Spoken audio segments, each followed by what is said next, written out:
Во ова издание на темата на неделата се осврнуваме врз една појава која според некои веќе го менува нашето секојдневие. Други пак во неа гледаат само можност за брзо и лесно богатење. Вистинска грозница го зафати светот кога цената на криптовалутата биткоин лани достигна $20,000, иако потоа вртоглаво падна. За да се победи конкуренцијата во оваа трка е неопходна голема компјутерска моќ, што пак троши многу енергија. Според аналитичарите, во американската банка Морган Стенли, центрите за копање биткоин се очекува годинава да трошат електрична енергија како на пример Аргентина. Овој пуст полуостров во југозападниот дел на Исланд стана главно место во глобалната трка за биткоин и за други криптовалути. Блокчейн системот за биткоинот е програмиран така што секој може хипотетички да профитира од неговото одржување. Најголемиот од трите биткоин објекти на периферијата на Кефлавик е познат како Мјолнир, според чеканот на нордискиот бог на громот Тор. What we are doing here, like a Bitcoin mining, is like gold mining. Вели Хелмут Раут, раководител на Genesis Mining, едно од најголемите биткоин компании во светот. Внатре во рудникот, редовите компјутерски апаратури имаат задача да решаваат математички проблеми чии резултати се користат за вреднување на новите биткоински трансакции. Алгоритмот на биткоин го ограничува вкупниот износ на досега достапните монети на 21 милиони. Околу 80% од биткоинот се веќе ископани или скоро 17 милиони.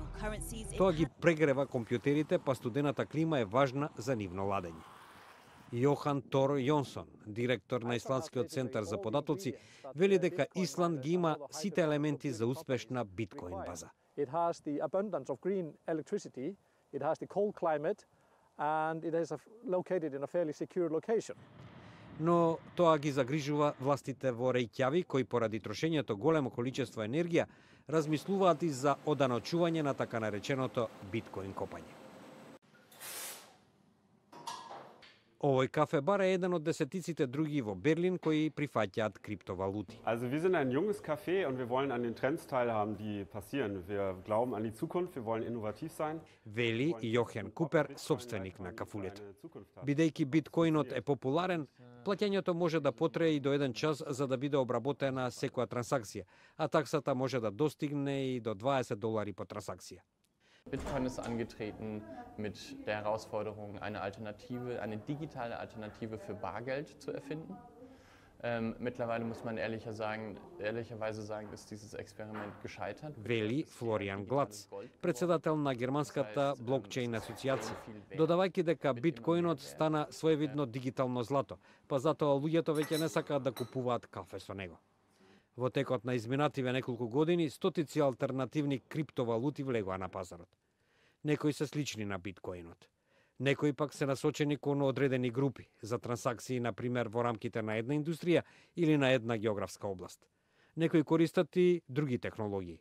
Како и да е, без оглед како ќе се вика некоја општо прифатена валута, системот е веќе воспоставен, велат експертите. Некои предвидуваат дека во блиска иднина може да дојде плаќањата да се прават без да биде потребна никаква човечка интеракција, на пример меѓу паметен телефон и автомобил со автоматско управување. И во Македонија се повеќе се тргува со криптовалутите и покрај предупредувањето од надлежните за ризиците што го следат овој процес. За сега тој кај нас, како и во светот, каде што и натаму е во рамките на експериментната законска регулатива, не подлежи на никакви правни мерки. Тие, како што наведуваат и самите копачи на криптовалути, се добре дојдени со оглед на тоа што целиот процес сега е во несигурната сива зона.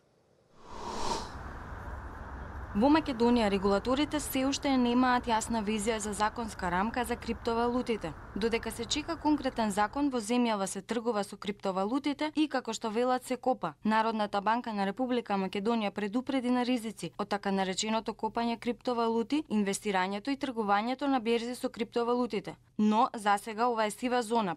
Јас сум прилично нов во копањето, односно во последниве 2 години од кога се бавам со криптовалути, само 3 месеци се поминати во майнинг, во копање.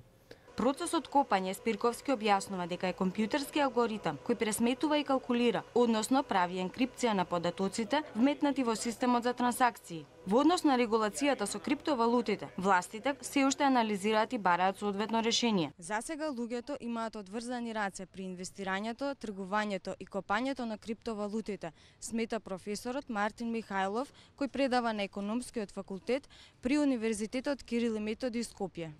Тој сега држи и курс за биткоини и вели дека во Македонија не постои закон кој се обраќа кон криптовалутите. Постои еден закон што е многу стар, кој што забранува поседување на сметки во странство на македонски граѓани и забранува тргување на странски берзи на харти од вредност исто на македонски граѓани. И са тој закон се интерпретира и формално кажано, спомнато од институциите, релевантните луѓе дека ќе го толкуваат на таков начин да ќе ги стават и криптовалутите во тој кош. Реално се тргува во Македонија со криптовалути, се рудари, се прави тој мајнинг и до сега не сум слушнал некој да е кривично или прекршечно гонет за тоа. Така да колку тој закон стварно може да се имплементира е знак на прашање. Според 24 годишниот копач Спирковски, добро е да има одредена регулација. Мислам дека треба да биде пофлексибилно, зашто криптовалутите се малку поголеми од државата, надвор од контекст на државата се. Значи, ева државата, еве ги криптовалутите, Venn диаграм нема ништо измеѓу. Значи, единственото нешто што не спојува криптовалута и национална валута се луѓето. Имено според професорот Михајлов, на светско ниво сите регулатори експериментираат со регулирањето на оваа, како што вели, млада појава и технологија. Суштината е дека тоа ќе се даночи.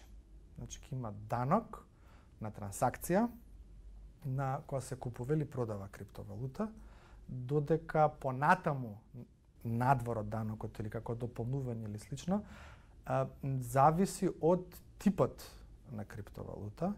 Бидејќи ние ги викаме криптовалути, односно општо прифатено име, ама повеќето немаат никаква врска со валути. Немаат никаква врска ни со пари. И Спирковски и професорот Михајлов уверуваат дека криптовалутите се релативно лесно достапни за македонските граѓани. Некои во криптовалутите гледаат шанса за брзо богатење, некои пак велат дека тие немаат шанса да преживеат. Што мислите вие? Напишете ги вашите мислења на нашата веб страница и на нашиот Facebook. До гледање.